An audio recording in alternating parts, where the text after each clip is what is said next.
সেরিয়াতে big match রয়েছে মাত্র তৃতীয় সপ্তাহে। আপনি দেখবেন ডার্বি দেল্লা ইতালিয়া, ইউভেন্টাসের মাঠে ইন্টার মিলান যাচ্ছে। ইন্টার মিলান এখনো পর্যন্ত সেরিয়াতে যে 2 ম্যাচ খেলেছে, 2 ম্যাচের ভেতরে একটাই জিতেছে 5-0-তে, অন্যটায় অর্থাৎ ইন্টারন্যাশনাল ব্রেকের আগে সারপ্রাইজিংলি তারা হেরে গেছে উদিনেজের কাছে।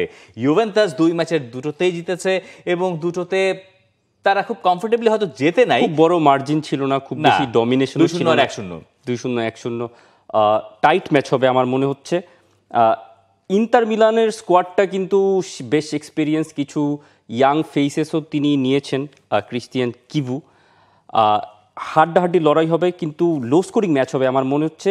প্রেডিকশন আমার 0-0। আপনার প্রেডিকশন কি?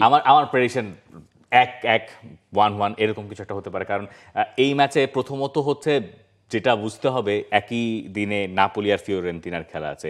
ইন্টার মিলান নিজেদেরকে টাইটেল কন্টেন্ডার তো ধরছেই, তো ইন্টার মিলান যদি এরই মধ্যে ইউভেন্টাসের কাছে আরেকবার হেরে বসে, হেরে গেলে আপনার ইউভেন্টাসের সঙ্গে তাদের পয়েন্টের ব্যবধান দাঁড়াবে 6। মাত্র তৃতীয় সপ্তাহ সেরিয়ার, কিন্তু সেটা তবুও একটা বড় ধরনের গ্যাপ। আর এটা ওইটা না, কাপড় ধোয়ার একটাই সলিউশন, চাকা অনেক। তখন নাপোলি যদি ওপাশে ফিওরেন্তিনার সঙ্গে জিতে যায়, তখন নাপোলির সঙ্গেও তাদের গ্যাপটা ওই রকম একটা অবস্থায় গিয়ে ঠেকবে। ইন্টার মিলানের জন্য তখন এমন পরিস্থিতি দাঁড়াবে যে ক্রিস্টিয়ান কিভু, তাদের নতুন কোচ, ইয়াং কোচ, যাকে ঘিরে তৈরি হওয়া সমালোচনা সামাল দিতেই ইন্টারের সময় পেরিয়ে যাবে। এবং ইন্টার মিলান তাই এই ম্যাচে মানে না চাইতে সব শক্তি দিয়ে তারা অন্তত পক্ষে ড্রটা সিকিউর করতে চাইবে বলে আমার বিশ্বাস। কারণ হেরে গেলেই যত বিপত্তির শুরু হয়ে যাবে ইন্টার মিলানে। প্রশ্ন তো এরই মধ্যে উঠে গেছে যে কিভু আসলে এনাফ কিনা, কিভু আসলে পারবেন কিনা।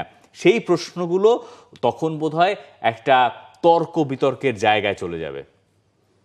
ক্রিস্টিয়ান কিভুর জন্য মাস্ট উইন ম্যাচ বা ড্র যেটা বললেন আপনি। আর আমার মনে হয় না জিততে পারবে ইউভেন্টাসের মাঠে, ওই 0-0 বা 1-1 তেমনই একটা রেজাল্ট হয়তো আমরা দেখব।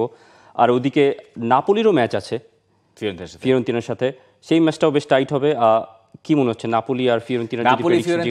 আমার কাছে মনে হচ্ছে যে নাপোলি শেষ ম্যাচটাও খুব টাইট ম্যাচ ছিল, তাই না? আঙ্গিসার ওই গোলটা না হলে হয়তো তারা ম্যাচই জেতে না। নাপোলিকে নিয়ে প্রেডিক্ট করা খুব কঠিন। আর ফিওরেন্তিনার সঙ্গে এই ম্যাচটা আমার কাছে কেন যেন মনে হচ্ছে নাপোলি একটা পয়েন্ট লুজ করলেও করতে পারে। কিন্তু আমি একটু ওই ম্যাচে যদি ফেরত যাই, যে ইউভেন্টাসে আমি আরেকটা জিনিস দেখতে চাই যে ভ্লাহোভিচ স্টার্ট করছেন কিনা। হয়তো জোনাথন ডেভিড অথবা একই সঙ্গে কনসেসাওকে দিয়ে স্টার্ট করানো হতে পারে ইউভেন্টাসে।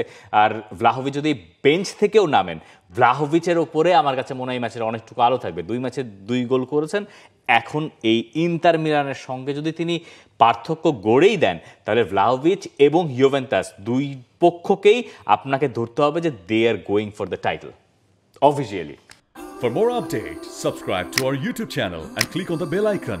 Follow us on Facebook and Instagram.